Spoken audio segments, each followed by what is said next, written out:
नमस्कार प्रिय विद्यार्थियों, मनन क्लासेस के ऑनलाइन प्लेटफॉर्म पर आप सभी का हार्दिक अभिनंदन और स्वागत है। इस कालांश के अंदर आज हम कक्षा 9th के पाठ्यक्रम में जो राजस्थान अध्ययन पाठ्य पुस्तक शामिल है, कौन सी कक्षा 9th, कक्षा 9th राजस्थान अध्ययन और इस पुस्तक का जो नाम है वो है राजस्थान का स्वतंत्रता आंदोलन एवं शौर्य परंपरा। पुस्तक का नाम क्या है? पुस्तक है राजस्थान का स्वतंत्रता आंदोलन और एवं क्या है, एवं शौर्य परंपरा। शौर्य परंपरा। इस पुस्तक में टोटल अध्याय है विद्यार्थियों 7, और मेरी कोशिश ये रहेगी कि 7 अध्याय 7 कालांश में मैं पूरे कर दूं। इसका जो प्रथम अध्याय है, अध्याय नंबर 1, यह है 1857 की क्रांति। कौन सा है? 1857 की क्रांति। वर्तमान में एग्जाम के दृष्टिकोण से इन पुस्तकों का काफी महत्वपूर्ण योगदान है। अभी हमने कक्षा 10th का राजस्थान अध्ययन आपके YouTube चैनल मनन क्लासेस पर अपलोड कर दिया है कंप्लीट। 15 कालांश से उसके कुछ कालांश छोटे हैं और कुछ कालांश बड़े हैं, लेकिन 1 घंटे से ज्यादा कोई भी कालांश नहीं है। लगभग 1 घंटे के 2-3 कालांश हैं उसमें। और आज हम प्रारंभ कर रहे हैं कक्षा 9th राजस्थान का स्वतंत्रता आंदोलन और शौर्य परंपरा, चैप्टर नंबर 1, 1857 की क्रांति आपके सामने। अब विद्यार्थियों, अगर 1857 की क्रांति की हम बात करें यहां पर,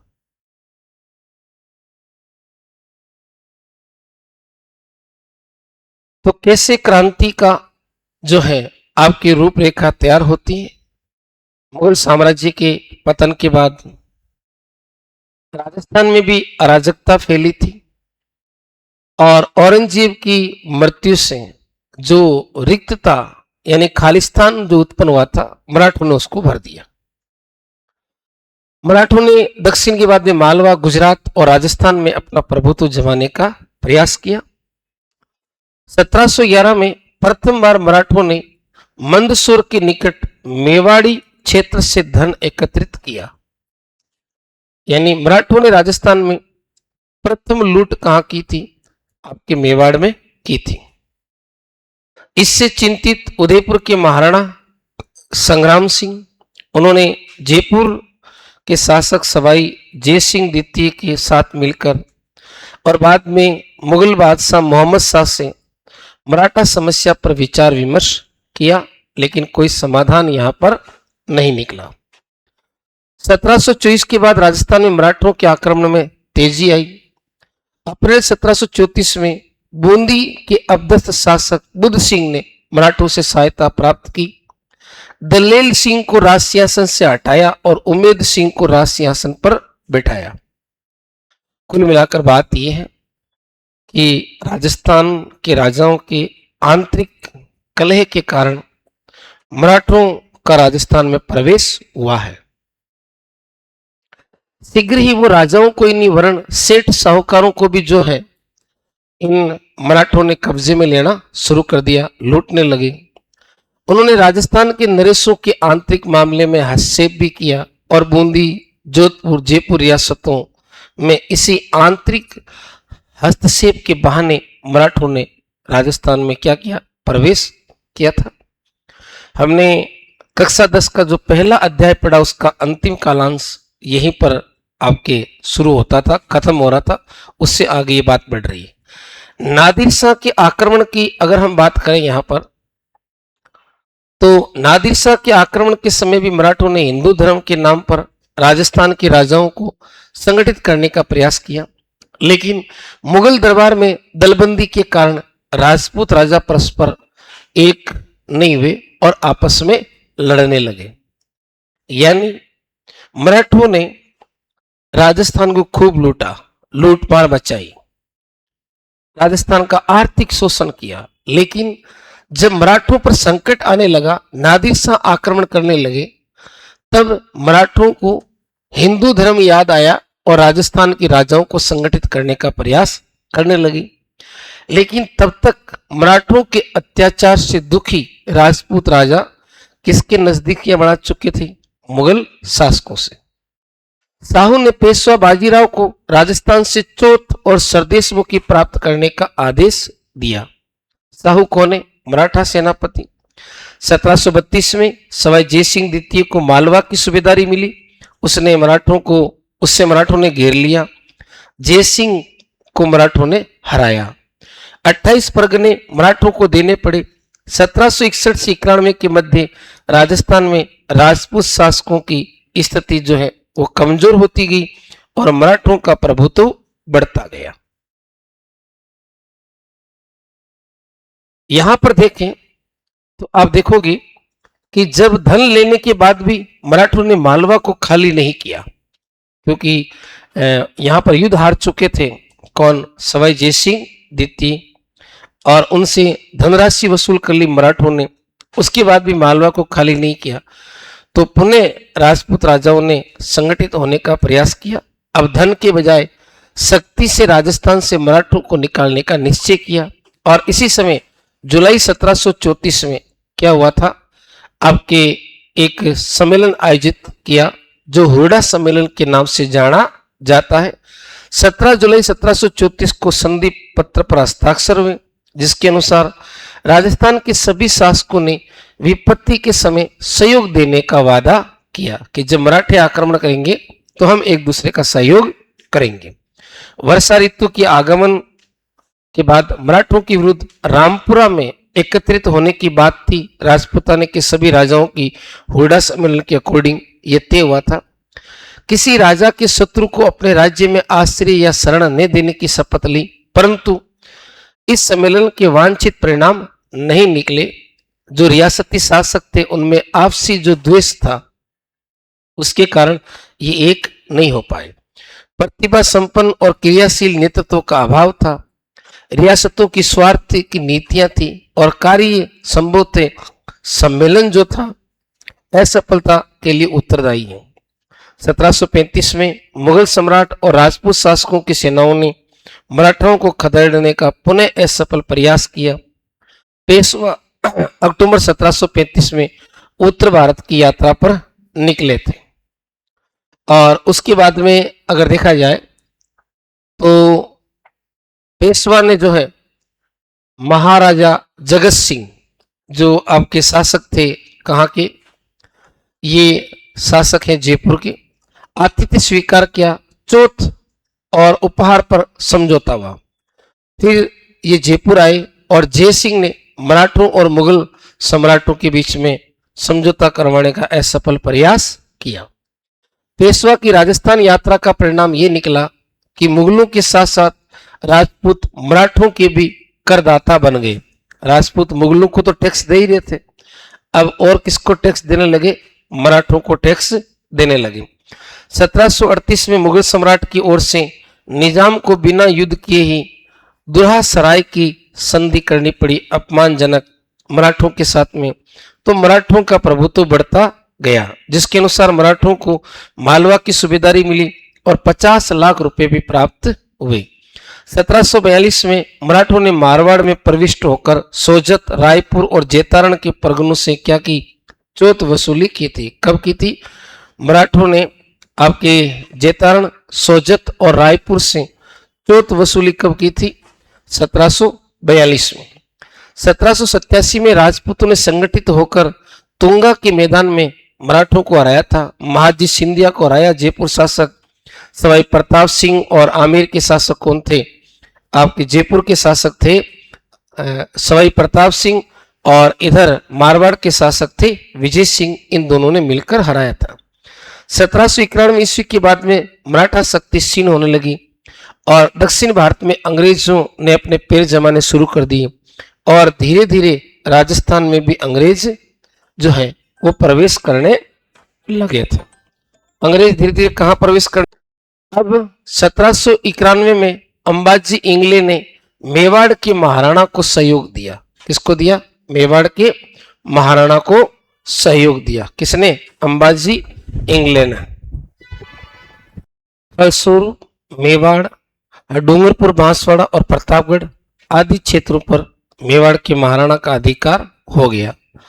अंबाजी इंगले ने जो है मेवाड़ का सहयोग किया। मेवाड़ ने डूंगरपुर, बांसवाड़ा, प्रतापगढ़ के क्षेत्र पर अधिकार कर लिया, परंतु रियासती घरानों में आपसी वैमनस्य के कारण अंबाजी इंगले पूर्ण सफलता नहीं पा सके। 1795 में मेवाड़ पर चूड़ावतों का अधिकार हो गया।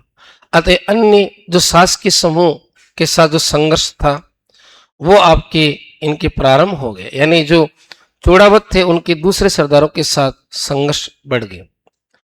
1802 में अमीर खां पिंडारी ने नाथद्वारा पर अधिकार कर लिया।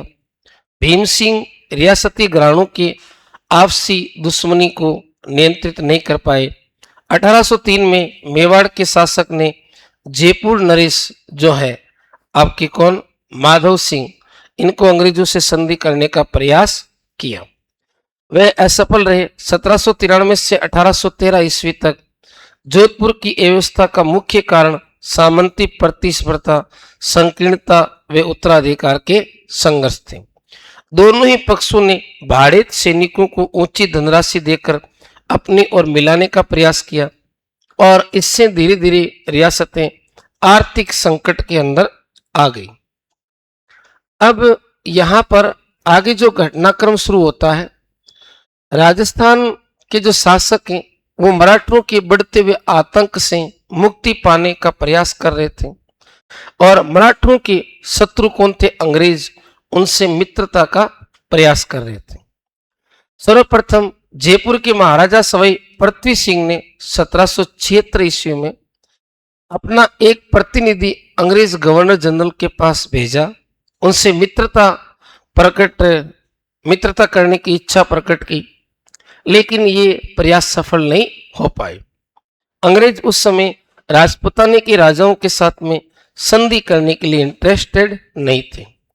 1803 ईस्वी में अपनी नीति में परिवर्तन कर अंग्रेज भी राजपूत राज्यों से संधि करने के इच्छुक हो गए और नवंबर 1803 में अंग्रेज सेनापति लॉर्ड लेक जो है उन्होंने राजस्थान के उत्तरी और पूर्वी सीमा पर स्थित लासवाड़ी के रण क्षेत्र में सिंधिया को हराया।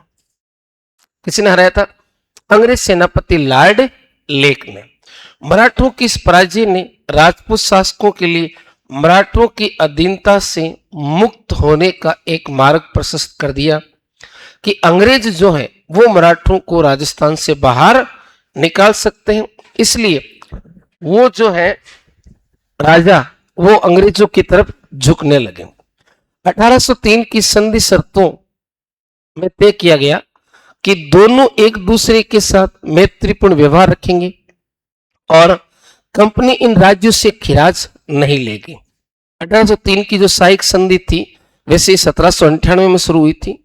उनमें अंग्रेजों ने जिस रियासत के साथ संधि की थी, प्रस्ताव यही था कि एक दूसरे के साथ मैत्रीपूर्ण व्यवहार रखेंगे, आंतरिक मामलों में हस्तक्षेप नहीं करेंगे और उनसे किसी प्रकार का रियासतों से टैक्स नहीं लेंगे। राज्यों की सुरक्षा का दायित्व कंपनी पर होगा और अन्य राज्यों से विवाद कंपनी की सहायता से सुलझाए जाएंगे। 1811 में सेटन के स्थान पर चार्ल्स मेटको दिल्ली का रेजिडेंट बना और उसने गवर्नर जनरल लॉर्ड मिंटो के सामने सुझाव रखा कि मराठों और अमीर खां पिंडारी और पिंडारियों की शक्ति जो है अगर समाप्त करनी है तो हमें राजपूत राजाओं का सहयोग लेना पड़ेगा। ये बात किसने कही थी? ये बात कही थी आपके चार्ल्स मेटकॉफ ने, और किससे कही थी? लॉर्ड मिंटो से कही थी। अब मिंटो के जाने के बाद में लॉर्ड हेस्टिंग्स जो है वो आपके भारत के गवर्नर जनरल बने, और सभी विरोधियों का दमन करके भारत में कंपनी का सर्वोच्च शासन स्थापित करना चाहते थे। कौन? Lord Hastings. कि जितने भी विरोधी हैं, चाहे मराठा हो चाहे पिंडारी हो, सभी का खात्मा कर दिया जाए और एक अच्छा शासन यहाँ पर स्थापित किया जाए। किंतु ये तभी संभव था जब होलकर और सिंधिया को उनके राज्य तक क्या कर दिया जाए? सीमित कर दिया जाए, कि जो मराठे हैं उनको उनके क्षेत्र तक ही सीमित रखा जाए और पिंडारियों की शक्ति का दमन कर दिया जाए। तो अंग्रेजों ने 5 नवंबर 1817 को होलकर से नई संधि करके उससे राजस्थान से क्या कर दिया? बाहर कर दिया। अब राजस्थान में जब 1857 की क्रांति होगी तो विभिन्न रियासतों के शासक कौन है, ये अक्सर एग्जाम में पूछा जाता है। तो 1857 की क्रांति के समय कोटा के शासक कौन थे? राम सिंह थे, और इनको क्रांतिकारी जो है नजरबंद करेंगे कोटा के दुर्ग में। जोधपुर रियासत के शासक कौन थे? तखत सिंह। और भरतपुर रियासत के कौन थे? जसवंत सिंह। और उदयपुर रियासत के कौन थे? स्वरूप सिंह। तो यहां से कई बार सवाल पूछते हैं कि 1857 की क्रांति के समय कोटा के शासक कौन थे? जोधपुर के, भरतपुर के और उदयपुर के। तो कोटा के राम सिंह, और जोधपुर के तखत सिंह, भरतपुर के जसवंत सिंह, और उदयपुर के कौन थे? आपके महाराणा स्वरूप सिंह। इसके बाद में जयपुर रियासत के थे राम सिंह सेकंड, और उसके बाद में सिरोही रियासत के कौन थे? शिव सिंह। धौलपुर के कौन है? भगवंत सिंह, काफी इंपॉर्टेंट शासक है। बीकानेर के सरदार सिंह, जिन्होंने अंग्रेजों की सहायता के लिए अपनी रियासत से बाहर जाकर युद्ध लड़ा था। करौली के कौन थे? मदनपाल। और टोंक के कौन थे? नवाब वजीरुद्दौला। और बूंदी रियासत के कौन थे? राम सिंह। तो बूंदी रियासत के शासक राम सिंह है, जयपुर के भी राम सिंह है, कोटा के भी कौन है? राम सिंह है। सिरोही के शिव सिंह, धौलपुर के भगवंत सिंह, बीकानेर के सरदार सिंह, करौली के मदनपाल, जो कोटा के शासक राम सिंह को क्रांतिकारियों की नजरबंदी से मुक्त करवाएंगे, वो मदनपाल। और टोंक के कौन थे? नवाब वजीरुद्दौला। अलवर रियासत के शासक थे विनय सिंह, जिन्हें बन्ने सिंह भी कहा जाता है। जैसलमेर के शासक थे रणजीत सिंह, और झालावाड़ के शासक थे पृथ्वी सिंह। पृथ्वी सिंह को तात्या टोपे युद्ध में हराएंगे। प्रतापगढ़ के शासक थे दलपत सिंह, बांसवाड़ा के शासक थे लक्ष्मण सिंह, और डूंगरपुर के शासक कौन थे? उदय सिंह। डूंगरपुर के शासक उदय सिंह का सवाल काफी बार पूछा गया है कि 1857 की क्रांति के समय डूंगरपुर के शासक कौन थे? उदय सिंह। अलवर के कौन थे? विनय सिंह। जैसलमेर के रणजीत सिंह, और झालावाड़ के पृथ्वी सिंह। पृथ्वी सिंह को किसने हराया था? तात्या टोपे ने हराया था। किसने हराया था? तात्या टोपे ने। प्रतापगढ़ के दलपत सिंह, बांसवाड़ा के लक्ष्मण सिंह, और डूंगरपुर के कौन थे? आपके उदय सिंह थे। अब संधि करने का अधिकार जैसे प्राप्त हुआ, मेटकॉफ ने सबसे पहले संधि किसके साथ में की? करौली के साथ में। विस्तृत संधि कोटा के साथ में, उसके बाद में उदयपुर, बीकानेर, किशनगढ़, जैसलमेर, सभी रियासतों के साथ संधि की। लेकिन सबसे अंत में संधि किसके साथ में की थी? सिरोही के साथ की थी। और कब की थी? 1823 में। राजस्थान में यहाँ 20 रियासतें दी गई, जबकि 19 रियासतें और 3 ठिकाने थे। 17 राजपूत रियासत, 2 जाट रियासत, और एक कौन सी? मुस्लिम रियासत। अब ये जो संधि हुई है, इस संधि को कहते हैं अधीनस्थ पार्थक्य की संधि। क्या कहते हैं? अधीनस्थ पार्थक्य की संधियां। ये जो संधियां हुई थी, कब हुई थी? 1817 और 18 में। अंग्रेजों की तरफ से कौन कौन थे? एक तो थे कर्नल टोड, और दूसरे कौन थे? Charles Metcalfe. दूसरे कौन थे? Charles Metcalfe. इन्होंने जो है इन संधियों पर क्या किए थे? हस्ताक्षर किए थे। संधि की शर्तें क्या थी? रियासती शासकों ने अंग्रेजों की सर्वोच्चता को क्या कर लिया? स्वीकार कर लिया। अंग्रेजों ने रियासती राजाओं की वंशानुगत जो राज्य अधिकार है उसको स्वीकार कर लिया। रियासत के राजाओं ने कहा कि हमारे यहाँ अंग्रेज जो भी करेंगे वो हमें मान्य है। अंग्रेजों ने कहा कि हम आपकी जो वंशानुगत राज सिंहासन की परंपरा है उसमें किसी प्रकार का हस्तक्षेप नहीं करेंगे। और इसमें शर्त क्या रखी गई? और शर्त ये थी कि अंग्रेज बाहरी आक्रमण से प्रत्येक राज्य की सुरक्षा के लिए और आंतरिक शांति व्यवस्था के लिए एक सेना वहां पर रखेंगे और इसका प्रयास भी करेंगे। प्रत्येक राज्य में एक अंग्रेज पॉलिटिकल एजेंट होगा। साथ ही ये भी आश्वासन दिया कि पॉलिटिकल एजेंट उनके राज्य के कार्यों में हस्तक्षेप नहीं करेगा, लेकिन जितना हो सका इन्होंने किया। ब्रिटिश संरक्षण के बदले रियासती शासकों को अपनी विदेशी नीति अंग्रेजों को सौंपनी पड़ेगी, कि जो राज्यों की व्यापार की और विदेशी व्यापार की जो नीति है वो अंग्रेजों के अनुसार होगी। आपसी विवाद अंग्रेजों की मध्यस्थता से ही सुलझाए जाएंगे। आवश्यकता पड़ने पर रियासती शासक अपने राज्यों के समस्त सैनिक साधन अंग्रेजों को सुपुर्द करेंगे। अंग्रेजों को वार्षिक खिराज देने संबंधी धारा सभी राज्यों के साथ में अलग अलग थी। क्यों थी?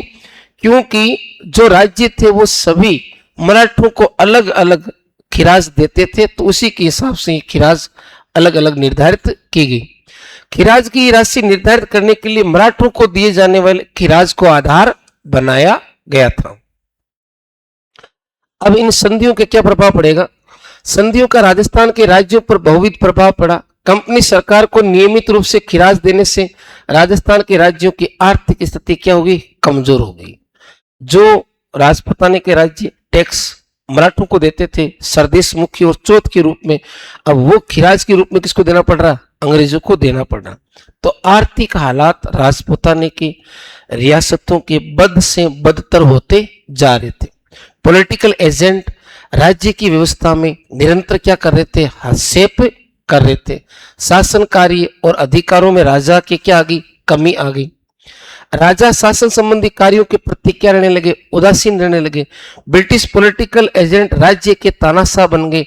कंपनी द्वारा खिराज वसूलने के अलावा समय समय पर कई प्रकार के अनेक जो है टैक्स लगाए जा रहे थे। अंग्रेजों ने राज्यों के आर्थिक साधनों पर अधिकार करने का प्रयास किया। जैसे नमक उत्पादन के प्रमुख क्षेत्र सांबर झील और मेवाड़ का अफीम उत्पादन जो क्षेत्र है वो किसने ले लिया? अंग्रेजों ने अपने अधिकार में ले लिया। शांति और व्यवस्था बनाए रखने के नाम पर लगभग सभी राज्यों में अंग्रेज सैनिक टुकड़ियां लगा दी गई और इन अंग्रेज सैनिक टुकड़ियों का खर्च कौन वहन करेगा? संबंधित रियासत का राजा जो है ये खर्च वहन करेगा। सेना किसकी है? अंग्रेजों की। रहेगी कहां पर? रियासतों में। और पैसा कौन देंगे? राजा देंगे। राजस्थान के शासकों ने मराठा आतंक से सुरक्षा और अपने सामंतों पर नियंत्रण स्थापित करने के लिए अंग्रेजों के साथ 1818 की संधियां की थी, लेकिन संधि संपन्न होने के बाद में राजपूत शासकों ने अंग्रेजों की सहायता से सामंतों की शक्ति को कुचलने का प्रयास किया गया। सामंतों के जो अधिकार थे, चाहे उनकी सैनिक सेवा हो, सैनिक सेवा के बदले अब अंग्रेजों ने उनसे क्या लेने शुरू कर दिए थे? नगद रुपए लेने शुरू कर दिए। जागीर में सामंतों के कई विशेष अधिकार हुआ करते थे, जैसे जागीर के निवासी अपने सामंत की आज्ञा के बगैर दूसरे स्थान पर नहीं बस सकते थे। सामंत जो है व्यापारियों से राहदरी और दाना पानी आदि शुल्क वसूला करते थे, उसके बदले व्यापारियों को सुरक्षा दिया करते थे और इनके बहुत सारे अधिकार, सामंतों के सैनिक अधिकार, न्यायिक अधिकार, राजस्व अधिकार, सारे के सारे अंग्रेजों ने क्या कर दिए? समाप्त कर दिए। तो ये एक प्रकार से सामंतों का क्या शुरू हो गया? दमन शुरू हो गया। अंग्रेजों ने डूंगरपुर के शासक जसवंत सिंह को राजगद्दी से हटाया। पहले तो सामंतों का दमन किया, अब धीरे धीरे ये अंग्रेज जो है वो राजाओं पर जो है अपनी पकड़ मजबूत करने लगे। जसवंत सिंह को राजगद्दी से हटाकर आपके प्रतापगढ़ के शासक का जो पोता था जिसका नाम था दलपत सिंह, उसको वहां का शासक बना दिया और इससे जो है डूंगरपुर की जनता क्या करने लगी? अंग्रेजों से नफरत करने लगी। अब अंग्रेजों ने दलपत सिंह को डूंगरपुर का शासक इसलिए बनाया कि दलपत सिंह अंग्रेजों के कहे अनुसार कार्य करने के लिए तैयार था। तो अंग्रेज किसी भी रियासत का जो शासक बनाते थे वो कठपुतली राजा बनाते थे। इससे वहां की जनता में नाराजगी होगी। जब अंग्रेजों ने जयपुर की राजमाता भटियाणी के अधिकार छीनने का प्रयास किया तो वहां के लोगों ने क्रुद्ध होकर कैप्टन ब्लैक की क्या कर दी? हत्या कर दी। तो यहां तो अंग्रेजों को राजाओं ने मजा चखाया। कोटा में अंग्रेजों ने तत्कालीन जो महाराव थे किशोर सिंह के विरुद्ध रियासत का जो फौजदार था झाला झालिम सिंह, उसके दावों का अंग्रेजों ने क्या किया? समर्थन किया। यानी अंग्रेज जो है राजा और उनके सेनापतियों के बीच में ही लड़ाई झगड़े बढ़ा रहे थे। कोटा के हाड़ा राजपूत अंग्रेजों के विरुद्ध हथियार लेकर उठ खड़े हुए। अलवर और भरतपुर रियासतों की अगर बात की जाए तो यहाँ भी अंग्रेजों ने हस्तक्षेप कर अवयस्क राजकुमारों को गद्दी पर बिठाया और अलवर और भरतपुर के जो वास्तविक शासक थे उनको राज सिंहासन से हटा दिया। ऐसी स्थिति होने से अंग्रेजों को राज्य के प्रशासन पर अपना नियंत्रण स्थापित करने का अवसर मिल जाता कि जहां का राजा कम उम्र का था, अनुभवहीन था, वहां अंग्रेज क्या करते थे, प्रशासन में हस्तक्षेप करते थे। जोधपुर के महाराजा मान सिंह जो है वो ब्रिटिश सरकार के क्या थे, विद्यार्थियों घोर विरोधी थे। अब अलग अलग रियासतों के पॉलिटिकल एजेंट की बात करें तो कोटा का पॉलिटिकल एजेंट कौन था, मेजर बर्टन। और इस बर्टन को भी क्रांतिकारियों ने क्या किया, मारा और इसका सिर जो है वो पूरे शहर में घुमाया, मारकर इसका सिर काटकर पूरे शहर में घुमाया। जोधपुर के थे मेक मोशन और इनको भी क्रांतिकारियों ने जो है मार डाला और इनका सिर जो है वो दुर्ग पर टांग दिया। कहां टांग दिया था, दुर्ग पर टांग दिया। भरतपुर के मोरिसन थे पॉलिटिकल एजेंट, ये भाग गए थे। जयपुर के कौन थे, कर्नल ईडन। और उदयपुर रियासत के कौन थे, मेजर सावर्स। और सिरोही के कौन थे, जेडी हॉल।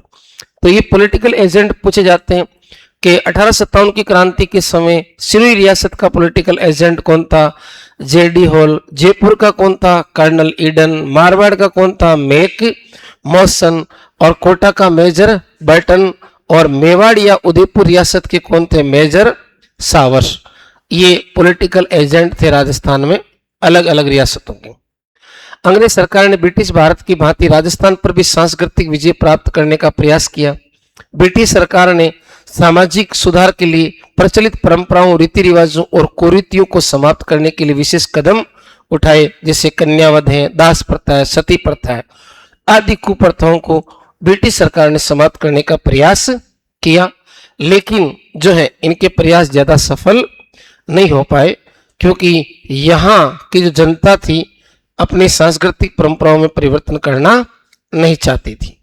ईसाई मत के प्रचारकों की संदिग्ध गतिविधियों के कारण अजमेर मेरवाड़ा के क्षेत्र में विचार पनपने लगे कि अंग्रेज हिंदुओं का धर्मांतरण करना चाहते हैं और जबरदस्ती उनको ईसाई बनाने की कोशिश कर रहे हैं। ब्रिटिश विरोधी भावनाओं को पनपाने में राजस्थान के कवि और साहित्यकारों का योगदान ज्यादा रहा है, जैसे बांकीदास है, राघोदास है, सांधु गंगा जी हैं या गांग जी हैं, सूर्यमल मिश्रण है।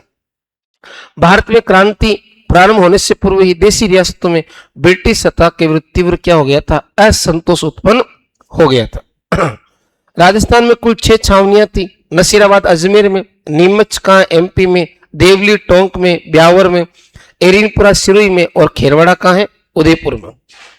खेरवाड़ा उदयपुर में है, एरिनपुरा सिरोही में है और देवली का है टोंक में, नीमच का है एमपी के अंदर और अजमेर के अंदर क्या है, नसीराबाद।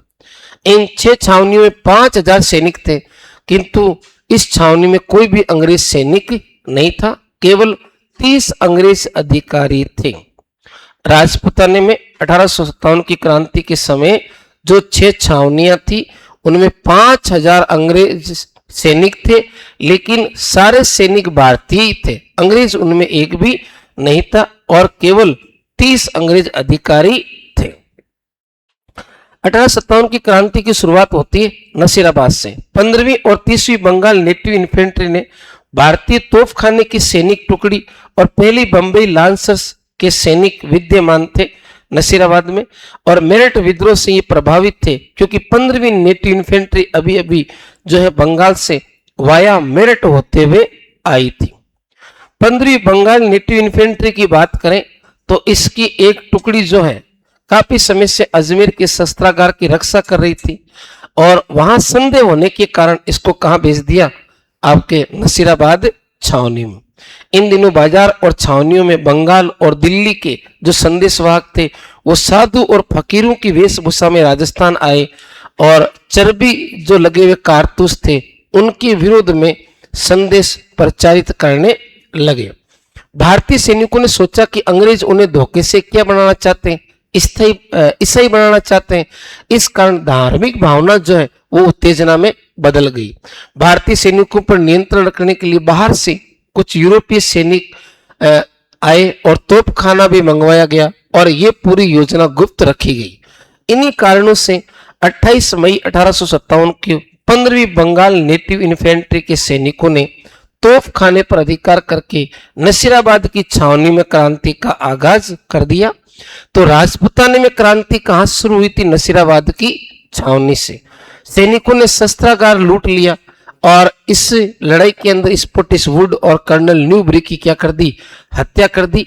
और लेफ्टिनेंट जो था लोक और इसके अलावा कैप्टन जो था हार्डी, ये क्या हो गए? घायल हो गए। नसीराबाद की छावनी के अंदर कौन कौन अंग्रेज अधिकारी मारे गए? एक तो स्पोर्टिसवुड मरा था और कौन मरा था? न्यू बारी मरा था। घायल कौन हुए थे? लोक और हार्डी। अंग्रेज अधिकारियों ने नसीराबाद से भागकर ब्यावर में शरण ली। जो अंग्रेज अधिकारी नसीराबाद की छावनी में थे उन्होंने अपने प्राण बचाने के लिए कहां जाकर शरण ली? ब्यावर के अंदर। क्रांतिकारियों ने चर्च और अधिकारियों के बंगलों में आग लगा दी, खजाने की तिजोरियां तोड़ दी और इन विद्रोही सैनिकों ने 4 ब्रिटिश अधिकारियों के अलावा एक भी किसी व्यक्ति को नहीं मारा। इन 4 अधिकारियों का इन्होंने खून बहाया था। 18 जून 1857 को ये दिल्ली पहुंचे। नसीराबाद छावनी के सैनिक जो है वो दिल्ली कब पहुंचे थे? 18 जून 1857 को। ये वेरी वेरी मोस्ट है। छावनी में क्रांति कब हुई थी? 28 मई 1857। और क्रांतिकारी दिल्ली कब पहुंचे? 18 जून 1857। अब इसके बाद में राजपुताने में क्रांति कहां होगी? नीमच में। और नीमच में क्रांति कब होगी? 3 जून 1857 को। छावनी को लूटा क्रांतिकारियों ने, आग लगा दी। उसके बाद नीमच से रवाना होकर सरकारी बंगलों को लूटते हुए उनमें आग लगाते हुए क्रांतिकारी कहां पहुंचे? शाहपुरा। शाहपुरा कहां है? भीलवाड़ा में। और यहाँ के शासक हुआ करते थे लक्ष्मण सिंह। शाहपुरा के शासक ने क्रांतिकारी को भोजन करवाया और उनके ठहरने की व्यवस्था की। यानी नीमच छावनी के क्रांतिकारियों को संरक्षण राजपुताने की किस रियासत के राजा ने दिया था? तो शाहपुरा रियासत के राजा थे। नाम क्या था उनका? लक्ष्मण सिंह नाम था। क्या नाम था? लक्ष्मण सिंह। उन्होंने इनको क्या दिया? संरक्षण दिया। जब नीमच छावनी के क्रांतिकारी निम्बाहेड़ा पहुंचे। निम्बाहेड़ा कहां है? चित्तौड़गढ़ में। राजस्थान का सीमेंट हब कहलाता है, जहां की जनता ने इनका बड़ा सम्मान किया। निम्बाहेड़ा की जनता ने क्रांतिकारियों का भव्य स्वागत किया। फिर देवली छावनी को लूटा। उसके बाद में टोंक, आगरा होते हुए ये दिल्ली पहुंचे। मार्ग में अनेक स्थानों पर जनता ने क्रांतिकारियों का स्वागत किया और क्रांतिकारियों की संख्या में लगातार क्या हो रही थी? वृद्धि हो रही थी। आगे देखें तो नीमच में क्रांतिकारियों के चले जाने के बाद एजीजी लॉरेंस 1857 की क्रांति के समय राजस्थान का एजीजी कौन था? राजपुताने का एजीजी कौन था? पैट्रिक लॉरेंस था। पैट्रिक लॉरेंस 1857 की क्रांति के अंदर राजपुताने का एजीजी कौन था? पैट्रिक लॉरेंस के निर्देशन पर सावर्स ने कोटा, बूंदी और मेवाड़ की सेना से की सहायता से 8 जून 1857 को नीमच छावनी पर कब्जा कर लिया। ये ध्यान रखना मोस्ट है। वापस नीमच छावनी में क्रांति कब हुई थी? 3 जून 1857 को। ये देखो पीछे वाले पेज पर 3 जून 1857 को नीमच छावनी में क्रांति हुई। नीमच छावनी पर कब्जा कब हुआ? वापस 8 जून 1857 को। और किसने किया था? कैप्टन सावर्स ने किया था। कैप्टन सावर्स कहां के पॉलिटिकल एजेंट थे? ये आपके पीए है। कहां का? मेवाड़ का था। कहां का पॉलिटिकल एजेंट था? मेवाड़ का। अब बात करते हैं एरिनपुरा छावनी। एरिनपुरा छावनी आपके है मुख्य रूप से कहां पर? सिरोही में। एरिनपुरा छावनी कहां है? सिरोही के अंदर है। यहां जोधपुर की सैनिक टुकड़ियां रहती थी। नसीराबाद की क्रांति से प्रभावित हुई और एरिनपुरा छावनी के सैनिकों ने विद्रोह कब किया? 21 अगस्त 1857 को एरिनपुरा छावनी जो सिरोही में है वहां के सैनिकों ने विद्रोह कर दिया और एरिनपुरा स्टेशन को लूटा और दिल्ली की ओर रवाना हुए। तो रास्ते में इन्हें कौन मिले? आउवा पाली के ठाकुर कुशाल सिंह जो है वो इनको रास्ते में मिले थे। एरिनपुरा छावनी के सैनिकों ने नारा दिया था, चलो दिल्ली मारो फिरंगी। कौन सा नारा दिया? चलो दिल्ली मारो फिरंगी। अंग्रेजों और जोधपुर के महाराणा दोनों के विरोधी थे कौन? आउवा ठाकुर, कुशाल सिंह। मेवाड़ और मारवाड़ के अनेक सामंत अपनी सेनाएं लेकर कुशाल सिंह की सहायता के लिए कहां पहुंच गए? अगला बिंदु है आपके जोधपुर के महाराजा जो थे तखत सिंह, और उन्होंने सिंघवी कुशल राज के नेतृत्व में एक फौज जो है यहां अंग्रेजों का दमन नहीं है, क्रांतिकारियों का दमन करने के लिए भेजी। 8 सितंबर 1857 को आउवा के ठाकुर कुशाल सिंह और क्रांतिकारियों की संयुक्त सेना ने जोधपुर की सेना को हराया, और ये युद्ध कहलाता है बीथोड़ा का युद्ध कहलाता है। कौन सा युद्ध कहलाता है? बीथोड़ा का युद्ध, जो 8 सितंबर 1857 को जो सिंघवी कुशल राज है उसके नेतृत्व में और अंग्रेज जो फौज थी उस दोनों को आउवा की फौजों ने युद्ध में हरा दिया। आउवा के ठाकुर व क्रांतिकारियों की संयुक्त सेना ने जोधपुर की राज्य की सेना को हराया, और किलेदार ओनाड़ सिंह या अनार सिंह जो है वो इससे मारे गए। सिंघवी जान बचाकर यहां से भाग गए। जोधपुर की तोपें और बहुत सारी सामग्री क्रांतिकारियों ने और आउवा ठाकुर कुशाल सिंह ने छीन ली। एजीजी लॉरेंस इस घटना से काफी नाराज हुए और वो स्वयं आउवा आए। 18 सितंबर को लॉरेंस सेना सहित आउवा पहुंचे और एक भीषण युद्ध हुआ 18 सितंबर 1857 को, और ये युद्ध हुआ था चेलावास में। कहां पर हुआ था? चेलावास में। और चेलावास के युद्ध को विद्यार्थियों गोरे व कालों का युद्ध कहा जाता है। क्या कहते हैं? गोरे व कालों का युद्ध। और इस युद्ध के अंदर जो है आउवा ठाकुर कुशाल सिंह जीते, अंग्रेज हारे, और इसी युद्ध के अंदर मेक मौसन मारे गए, जो कहां के पॉलिटिकल एजेंट थे? आपके मारवाड़ के। मारवाड़ के पॉलिटिकल एजेंट मेक मौसन इस युद्ध के अंदर मारे गए।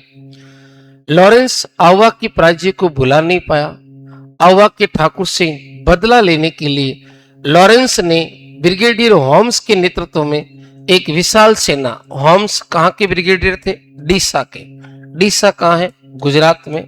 वहां से इनको बुलाया गया, और 20 जनवरी 1858 को आउवा में एक बड़ा युद्ध हुआ था, और ब्रिगेडियर होम्स ने आउवा पर क्या कर लिया? कब्जा कर लिया। संघर्ष के दौरान कुशाल सिंह आउवा छोड़कर सलूम्बर चले गए, और सलूम्बर के रावत कौन थे? केसरी सिंह। कौन थे सलूम्बर के रावत? केसरी सिंह के पास में इन्होंने शरण ली थी। अंग्रेजों ने बदले की भावना से जो है पूरे गांव को लूटा, आउवा के किले को बारूद से उड़ा दिया, आउवा के मंदिर वगैरह हैं उनको नष्ट कर दिया, और वहां के निवासियों पर बहुत सारे क्या किए? अत्याचार किए थे। अब मेवाड़ में जो क्रांति की गूंज है वो कैसे गूंजने लगी, जरा मेवाड़ की बात कर लेते हैं। एजीजी के निर्देश पर महाराणा स्वरूप सिंह ने 27 मई 1857 को अपने सामंतों को पत्र लिखकर कहा कि ब्रिटिश जो सैनिक कार्रवाई है उसमें सभी को सहयोगी करना है। तो 1857 की क्रांति के समय मेवाड़ के महाराणा कौन थे? स्वरूप सिंह थे, और इनको एजीजी ने पत्र कब लिखा था? 27 मई 1857 को, और उसके एक दिन बाद में नसीराबाद में क्रांति हो गई थी। एजेंट कैप्टन सावर्स के निर्देशों का पालन करने की बात की गई, लेकिन दूसरी ओर कप्तान सावर्स ने विरोधी सामंतों को चेतावनी देते हुए कहा कि अगर शांति भंग करने का कोई प्रयास किया गया तो उन्हें कठोर दंड दिया जाएगा। लेकिन फिर भी सलूम्बर के रावत केसरी सिंह ने जब मेवाड़ के महाराणा के अधिकारों को चुनौती देते हुए कहा कि 8 दिन में उसके परंपरागत अधिकारों की अगर मांग स्वीकार नहीं की गई तो वे चित्तौड़ की गद्दी पर महाराणा के किसी प्रतिद्वंदी को बैठा देंगे। तब कप्तान सावर्स ने रावत केसरी सिंह को चेतावनी दी कि उसने महाराणा के विरुद्ध किसी भी कार्रवाई में भाग लिया तो उसकी जागीर अबदस्त करके राजपूताने से निष्कासित कर दिया जाएगा, और कप्तान सावर्स की जो धमकी है वो रावत केसरी सिंह पर जो है कारगर साबित हुई और रावत केसरी सिंह जो है वो शांत हो गए। अब आता है कोटा में विद्रोह। 1857 का विद्रोह जब कोटा में हुआ तो कोटा के शासक थे राम सिंह। कोटा में विद्रोह का मुख्य कारण पॉलिटिकल एजेंट मेजर बर्टन ने कोटा के महाराव को जो सलाह दी थी, उस सलाह के कारण यहाँ के जो वफादार सैनिक थे वो भी अंग्रेजों के क्या हो गए, विरोधी हो गए। ऐसे अफसरों को हटाकर अंग्रेज अधिकारियों को सौंप दिया जाए और उनको दंड दिया जाए जो क्रांतिकारियों का साथ दे रहे हैं। मेजर बर्टन ने जिन अफसरों को सौंपने की मांग की थी उसमें जयदयाल थे, रतनलाल था और कौन था, जियालाल। तो कोटा में मुख्य क्रांतिकारी कौन कौन है, जयदयाल, रतनलाल और जियालाल।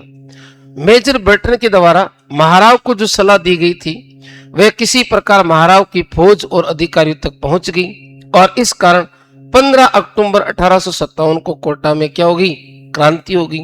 और कोटा के क्रांतिकारियों ने जो पॉलिटिकल एजेंट थे, कौन, पीए मेजर बर्टन, पीए कौन थे आपके, मेजर बर्टन, उनको और उनके 2 पुत्रों को मौत के घाट उतार दिया। और इस प्रकार से इसके बाद में इन्होंने जो है महाराव को क्या कर दिया, नजरबंद कर लिया। क्रांतिकारियों ने रेजिडेंसी को घेर लिया, आग लगा दी, बर्टन और उसके दोनों पुत्रों की क्या कर दी, हत्या कर दी। शहर में जुलूस निकाला गया, महाराव को महल में घेर लिया और महाराव एक प्रकार से क्या हो गए, कैद हो गए। महाराव के साथ क्रांतिकारियों ने एक संधि पत्र पर हस्ताक्षर किए और इस संधि पत्र में कितनी शर्तें थी, 9 शर्तें थी। महाराव और क्रांतिकारियों के साथ विद्यार्थियों जो संधि पत्र आपके हस्ताक्षर हुआ था उसमें 9 शर्तें थी। एक शर्त यह थी कि मेजर बर्टन और उसके पुत्रों की हत्या सभी महाराव के आदेश पर की गई। तो महाराव को क्रांतिकारियों की इच्छा अनुसार व्यवहार करने के लिए बाध्य किया गया। और जब तक करौली के शासक मदनपाल की जो सेना थी उन्होंने आकर महाराव को इन क्रांतिकारियों की कैद से नहीं छुड़वाया, तब तक महाराव क्रांतिकारियों के हिसाब से कार्य कर रहे थे। कोटा शहर पर लगभग 6 माह तक क्रांतिकारियों का अधिकार रहा। सरकारी गोदाम, बंगले, दुकान, अस्त्र शस्त्र भंडार सब लूट लिए, आग लगा दी गई। जिले के विभिन्न कोषागारों को भी क्रांतिकारियों ने लूट लिया। क्रांतिकारियों को कोटा रियासत के अधिकांश अधिकारियों का समर्थन और सहयोग प्राप्त हो गया था। तो 6 महीने तक इन्होंने राज किया। फिर एक अंग्रेज अधिकारी आते हैं, मेजर H.G. रॉबर्ट। इन्होंने नसीराबाद से 5,000 जो है सैनिक लेकर 22 मार्च 1858 को चंबल नदी के किनारे पहुंचे और तोपों से धुआंधार इन्होंने क्रांतिकारियों पर गोले बरसाए। उन्होंने कोटा शहर से बाहर भागने पर क्रांतिकारियों को क्या कर दिया, विवश कर दिया। और इस घटना में जयदयाल को गिरफ्तार किया गया और फिर तोप के गोले से उड़ा दिया गया। जयदयाल को किससे उड़ाया, तोप के गोले से। जयदयाल के अलावा कौन कौन था, रतनलाल और जियालाल, और एक मेहराब खां पठान भी था। ये भी ध्यान रखना, मेहराब खान जो है वो कोटा क्रांति से संबंधित थे।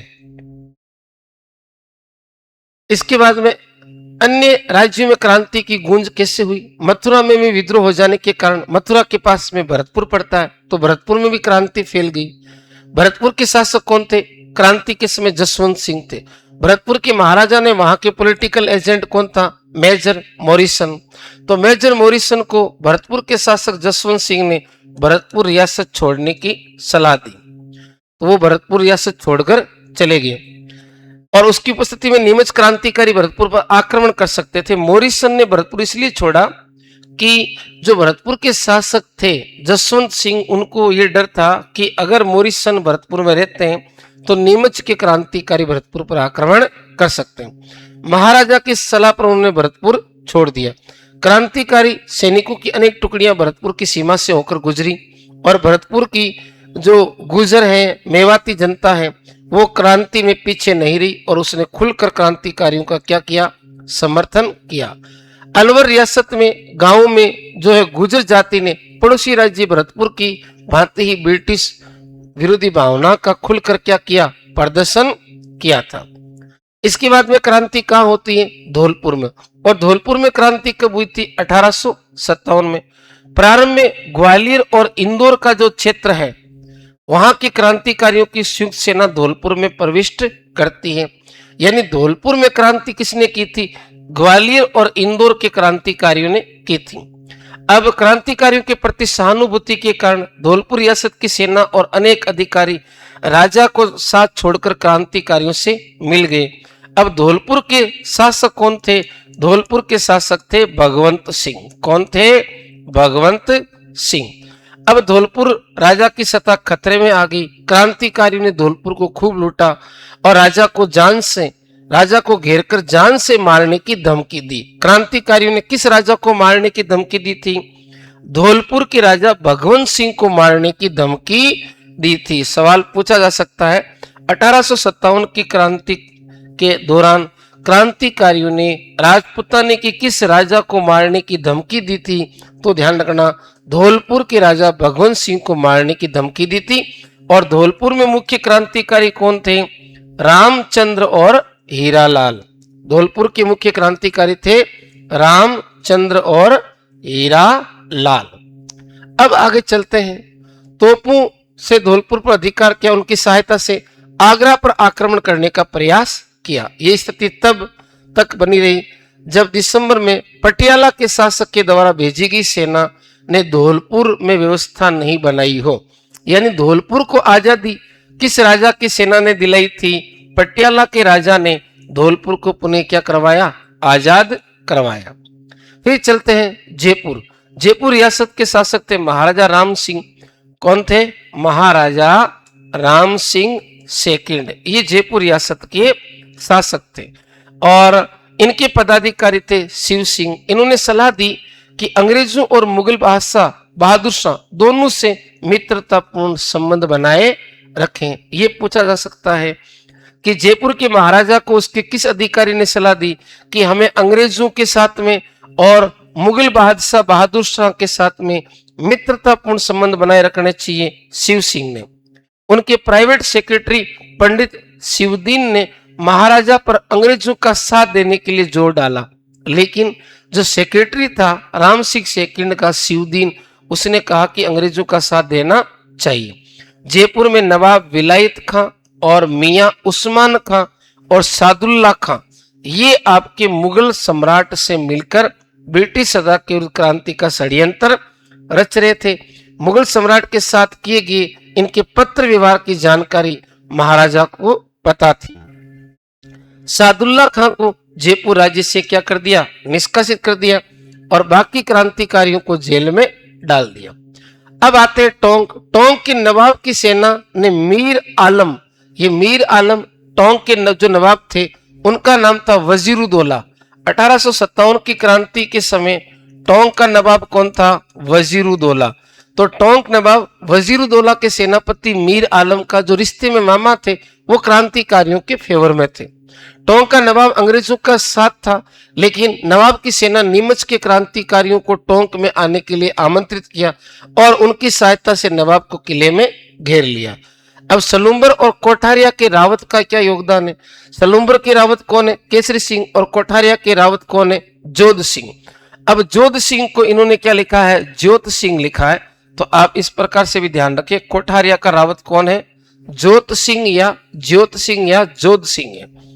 मारवाड़ के सामंतों की भांति मेवाड़ के सामंतों ने खुलकर क्रांति में भाग नहीं लिया, किंतु अंग्रेजों का विरोध करने वाले क्रांतिकारी नेताओं और ब्रिटिश सत्ता के विरुद्ध जितने भी जागीरदार थे उन सभी का सलूम्बर और कोठारिया के रावत ने भरपूर सहयोग दिया है, उनको शरण दी है, उनके परिवार के सदस्यों को क्या दी है? शरण दी है। सलूम्बर के रावत केसरी सिंह के आसपास के जागीरदारों को साथ लेकर आउवा के ठाकुर के स्वतंत्रता के यज्ञ में भरपूर सहायता की है। सलूम्बर के रावत केसरी सिंह ने आउवा के ठाकुर कुशाल सिंह का भरपूर सहयोग किया है।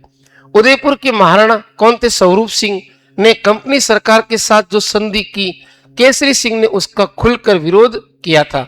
एजीजी लॉरेंस ने केसरी सिंह की ब्रिटिश विरोधी गतिविधियों को लेकर महाराणा स्वरूप सिंह पर दबाव डाला कि वो उसके विरुद्ध कार्रवाई करे, किंतु महाराणा जो है आपके सलूम्बर की रावत केसरी सिंह के विरुद्ध कार्रवाई करने में असमर्थ रहा था। आवा के ठाकुर कुशाल सिंह निरीह अवस्था में जब इधर उधर भटक रहे थे तो कोठारिया के रावत ज्योत सिंह ने, यानी आवा युद्ध के बाद जो है शरण किसने दी? आवा युद्ध के दौरान तो ठाकुर कुशाल सिंह की सहायता सलूम्बर की रावत केसरी सिंह ने की थी, लेकिन आवा उजड़ जाने के बाद में कोठारिया के रावत ज्योत सिंह ने जो है आवा के ठाकुर कुशाल सिंह की सहायता की थी। कोठारिया के रावत ज्योत सिंह ने पेशवा नाना साहब और उनके परिवार को भी क्या दिया था? संरक्षण दिया था।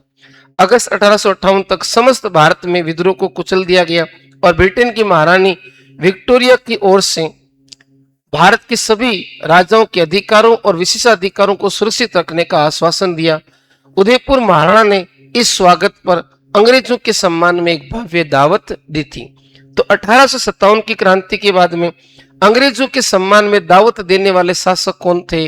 मेवाड़ के महाराणा स्वरूप सिंह से। असफलता के कारण क्या? राजस्थान के राजाओं ने अंग्रेजों के प्रति झुकने की प्रवृत्ति, यानी राजस्थान के सभी राजाओं ने अंग्रेजों का साथ दिया। सबसे पहले किसने दिया था? मेवाड़ के महाराणा स्वरूप सिंह ने। और एकमात्र शासक जो तटस्थ रहे थे वो बूंदी के थे राम सिंह। दूसरा, राजस्थान के विद्रोहियों में आपसी एकता और संपर्क का क्या था? अभाव था। तीसरा, मारवाड़, मेवाड़ और जयपुर आदि के राजाओं ने तात्या टोपे को किसी प्रकार का सहयोग ही नहीं दिया। 18 रियासतों में संगठन और एकता का अभाव था। क्रांतिकारियों के पास कोई केंद्रीय संगठन नहीं था और न ही क्रांतिकारियों के पास कोई नेतृत्व था। उनमें त्याग और बलिदान की भावना तो थी, किंतु न तो अंग्रेजों के समान रण कौशल था और न ही अंग्रेजों के बराबर उनके पास में प्रशिक्षित सैनिक थे। इसके अलावा अब देखें असफलता के कारण क्या है? तो राजस्थान की रियासतें ब्रिटिश परिणाम क्या हुए? 1857 की क्रांति के परिणाम ये हुए कि राजस्थान की जो सभी रियासतें हैं वो अंग्रेजों के संरक्षण में चली गई। राजस्थान की सभी रियासतों में कंपनी द्वारा संधियां जो है वो की गई थी, वो जारी रही। राजस्थान की जनता अब गुलामी के दोहरे अंकुश में, एक तो रियासती राजाओं के अधीन और दूसरे अंग्रेजों के अधीन, जनता दो तरीके से गुलाम हो गई। अंग्रेजी शिक्षा के प्रसार के कारण लोगों में राष्ट्रीय जनजागृति का प्रादुर्भाव हुआ। यानी यहाँ पॉजिटिव बात एक ही हुई कि अंग्रेजी शिक्षा का जो प्रचार प्रसार बढ़ा था वो उससे राष्ट्रीय जनजागृति फैली। स्वधर्म, स्वदेशी, स्वराज, स्वभाषा, ये जो चीजें हैं ना, ये राजस्थान की जनता में पनपी। अर्जुन लाल सेठी, केसरी सिंह बार्ट और गोपाल सिंह खरवार जो है वो आगे जाकर राजस्थान की जनता में जन जागृति उत्पन्न करने का कार्य करेंगे। तो ये था विद्यार्थियों कक्षा 9 में जो राजस्थान अध्ययन की पुस्तक है उसका पहला अध्याय और एक ही कालांश में पूर्ण हो चुका है। अगर आपको कालांश अच्छा लगा हो तो वीडियो को अधिक से अधिक शेयर करें और चैनल को सब्सक्राइब करें। जय हिंद, जय भारत।